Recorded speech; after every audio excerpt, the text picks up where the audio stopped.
13 जनवरी 2025 प्रयागराज में शुरू हो चुका है इस दुनिया की वन ऑफ द बिगेस्ट मेला महाकुंभ।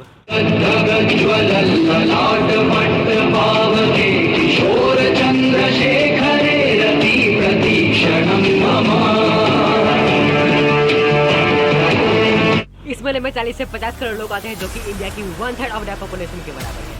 ये इतना रियल इवेंट है कि इसको आप अपनी जिंदगी में बस एक बार देख सकते हैं, क्योंकि इस इवेंट को हर 140 साल बाद ही मनाया जाता है। प्रयागराज सिटी में 40 किलोमीटर लंबी टेंट सिटी बनाई गई है, जिसमें हर वक्त 10 लाख से भी ज़्यादा लोग रह रहे हैं।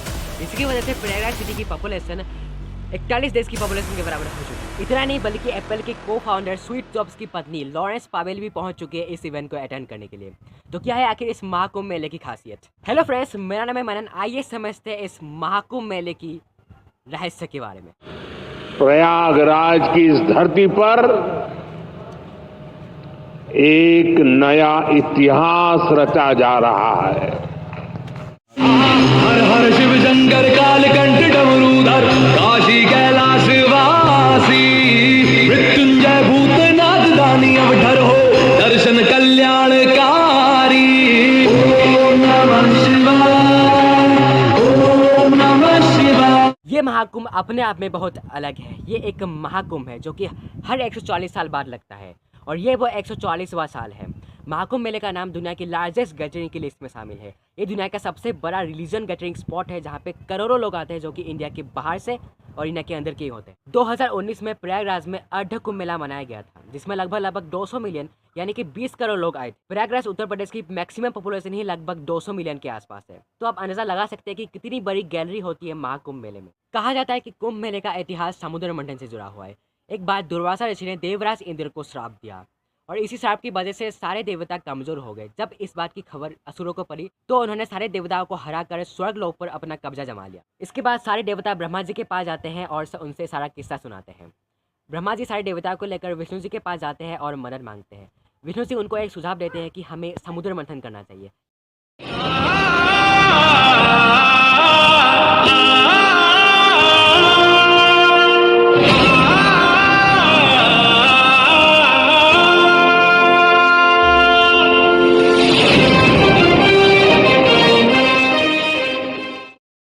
समुद्र मंथन से अमृत निकलेगा, जिसे पीकर आप लोग अमर हो जाएंगे और मृत्यु भी आपको हरा नहीं पाएगी। लेकिन इस मंथन का काम देवता अकेले नहीं कर सकते थे, इसलिए उन्हें असुरों की मदद लेनी पड़ी। और असुर भी इस मंथन के लिए मान जाते हैं, क्योंकि उन्हें लगता था कि जैसे ही अमृत बाहर निकलेगा तो उस अमृत को असुरों को ही दिया जाएगा। जैसे ही अमृत से भरा हुआ कलश बाहर निकला, तब देवता और असुरों के बीच में जंग छिड़ गई। इसी लड़ाई के बीच में भगवान विष्णु जी ने अपना वाहन यानी कि गरुड़देव को इस अमृत के कलश को लेकर उड़ जाने को कहा। जब गरुड़देव इस कलश को लेकर जा रहे थे, तब अमृत की 4 बूंदें 4 जगह पर गिरी: हरिद्वार, उज्जैन, नासिक और प्रयागराज। और तब से ये 4 जगह महातीर्थ बन जाता है। अमृत को पाने के लिए देवता और असुरों के बीच में ये युद्ध 12 दिनों तक चला था, जो कि आम इंसानों के लिए 12 सालों के बराबर है। महाकुंभ जैसे महासम्मेलन का जिक्र हमें 19वीं सेंचुरी में देखने को मिलता है, लेकिन उससे भी पहले मेगासन के जो पर्व होते थे, जिसमें लोग पवित्र नदी में नहाते थे। ऋग्वेद जैसे प्राचीन ग्रंथों में समुद्र मंथन और अमृत के बारे में बताया गया है, जो कि महाकुंभ की सिग्निफिकेंस को समझने में हेल्प करती है। और अगर उससे भी आगे जाए तो गुप्ता बेरेट और मेरठ पीरियड के टाइम में भी महाकुंभ मेले का जिक्र मिलता है। महाकुंभ मेला 4 जगहों पर मनाया जाता है: प्रयागराज, हरिद्वार, उज्जैन और नासिक।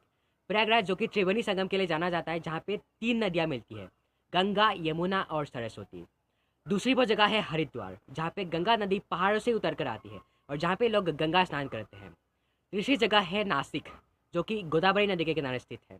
चौथी वो जगह है उज्जैन। ये भगवान शिव के 12 ज्योतिर्लिंगों में से एक महाकालेश्वर मंदिर के लिए प्रसिद्ध है। कुंभ मेला इन जगहों में से कौन सी जगह पर लगेगा, ये डिसाइड किया जाता है एस्ट्रोलॉजिकल अलाइनमेंट के हिसाब से, जो कि हर 12 सालों में लगता है। ये टाइम डिपेंड करता है only position of celestial capacity Jupiter. Jupiter को अपना एक ऑर्बिट खत्म करने के लिए 12 सालों का समय लगता है, और इन 12 सालों में जगह तय किया जाता है। हर एक जगह पर 12 सालों में कुंभ मेला लगता है। कुंभ मेला तब मनाया जाता है जब जुपिटर किसी स्पेसिफिक जोडिक साइन में एंटर करता है। Haridwar celebrate Kumbh Mela when Jupiter is in Aquarius and sun is in Aries, यानी सूर्य जब मीसा राशि के साथ होता है। प्रयागराज में कुंभ मेला मनाया जाता है जब जुपिटर टेरेस यानी कि विषम राशि के साथ हो, और दोनों ही सूर्य और चंद्रमा कैप्रिकॉर्न यानी कि मकर राशि के साथ।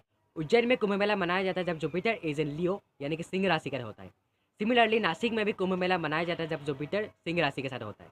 कुंभ मेले की हिस्टोरिकल रिलीजियस सिग्निफिकेंस को समझने के बाद अगर इस चीज़ पर ध्यान दिया जाए कि आखिर कुंभ मेले में होता क्या है, तो यहाँ पे साइसन होता है, गंगा आरती होती है और साथ ही साथ पिंडदान भी किया जाता है। यहाँ पे बहुत सारे मठों के साधु संत भी आते हैं और कथा और कीर्तनों का इवेंट भी होता है यहाँ पे। यूनेस्को ने कुंभ मेले को Indian grip cultural heritage of humanity के रूप में पहचाना है। In source the cultural significance of Kumbh Mela for India. Mahakumbh मेले की सिग्निफिकेंस सिर्फ रिलीजियस पर्सपेक्टिव तक ही सीमित नहीं है। अगर हम इकोनॉमिक पर्सपेक्टिव में देखने की कोशिश करें, कुंभ मेला के दौरान लाखों लोग एक जगह से दूसरी जगह ट्रेवल करते हैं, तो ट्रेवल इंडस्ट्री को बहुत बड़ा बूस्ट मिलता है और इकोनॉमिक को बहुत बड़ा सपोर्ट मिलता है। 2019 के कुंभ मेले को ऑर्गेनाइज करने के लिए गवर्नमेंट ने 4200 करोड़ खर्च किए थे, लेकिन जो इकोनॉमिक वैल्यू जनरेट हुई थी वो थी करीब 20,000 करोड़। इतना नहीं बल्कि एक अकेले कुंभ मेले में लाखों लोगों को जॉब मिली है। तो आज के लिए बस इतना ही। मैं मिलता हूं आपको नए वीडियो में नए टॉपिक के साथ। आप सभी का बहुत बहुत धन्यवाद।